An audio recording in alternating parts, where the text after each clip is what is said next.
And if you go into the Hansard, you will see the debate in the House that time. Waliongea ilipofika wakati wa Jaramogi akasema, in the heart of hearts of the African people, Jomo Kenyatta and all those who detained with him were and are the true leaders. And their continued detention offends the consciousness of our people. Jeremia Nyaga ambaye alikuwa kwa bunge wakati huu akatuambia, wakati Jaramogi alisema hayo maneno, ungesikia sindano ikianguka. Na kuna mtu aliamini ya kwamba yeye atalala nyumbani siku hiyo. Walijua yeye atachoto siku hiyo, ataenda huko ndani. Lakini Jaramogi hakushikwa, alizidi kuongea tena kesho mpaka akatolewa kwa nyumba. Waafrika walikuwa pale, wengine waliogopa sasa.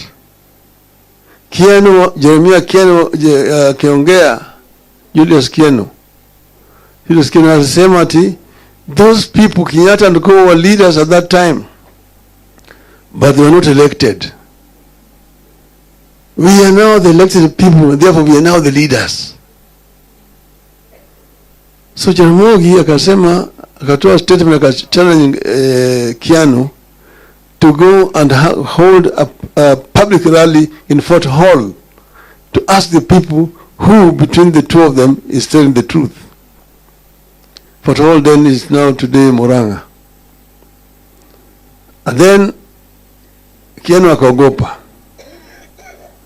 Lakini sasa hata Mboya akasema ati, Mr. Speaker,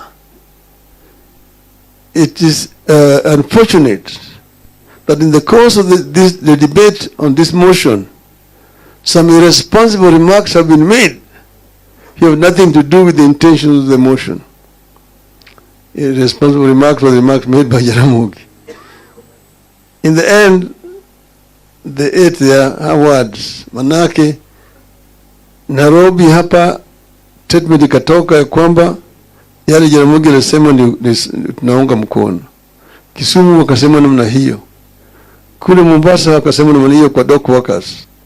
Kule Fort Hall wakatoa statement tunaunga mkono Jaramogi. Hapo ni mambo ikaanza sasa. Uhuru wakaanza kusema ati Uhuru na Kenyatta. Ya kwamba tupate uhuru alafu Kenyatta atoke. Jaramogi asema no, it is not Uhuru na Kenyatta, it is Kenyatta na Uhuru. Kenyatta funguliwe kwanza ndio tupate uhuru. Ili namna hiyo. Sasa hiyo ndio kaleta hiyo movement. So this is another phase of the struggle. The phase of the struggle before 1945. The nationalist movement from 1945, later on from 1958 upwards. And then in between the Mau Mau armed struggle.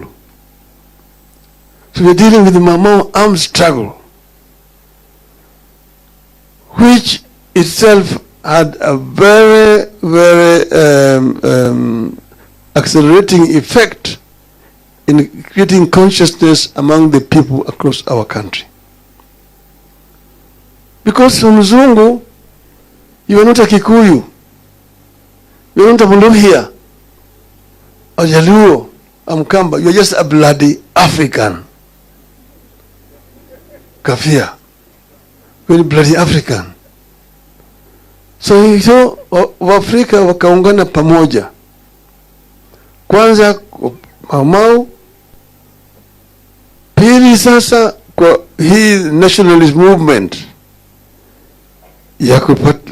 ni ambayo sasa imeleta watu wote pamoja, wakaunga mkono. Kwanza kuliundwa mkono kule Kirigiti Kiambu walienda because after 1952 when cow was banned, Africans were not allowed to hold any national party.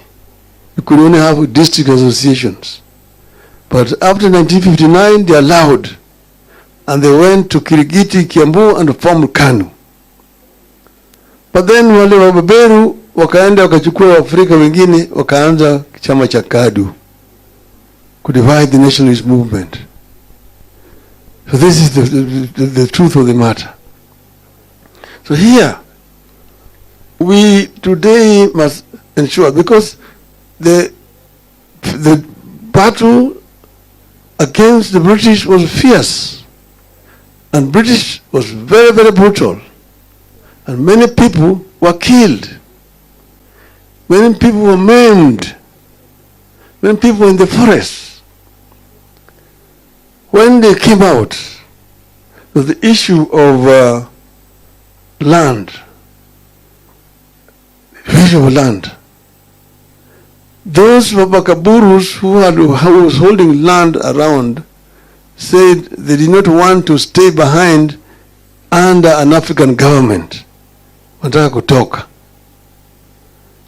Sasa wakasema serikali ya Uingereza iko tayari kuleta pesa kuazima serikali to loan Kenya government money to buy out the outgoing white farmers. Now, what the conditions which was tied to that loan which was coming was such that the Mau-Maus who are coming from the detention camps could not satisfy the conditions. It was only the loyalists and the home guards working with the colonial system who became the beneficiaries. And that is what Jaramogi has recorded in Note to Huru. That those who sacrificed for the independence of the country were betrayed. They were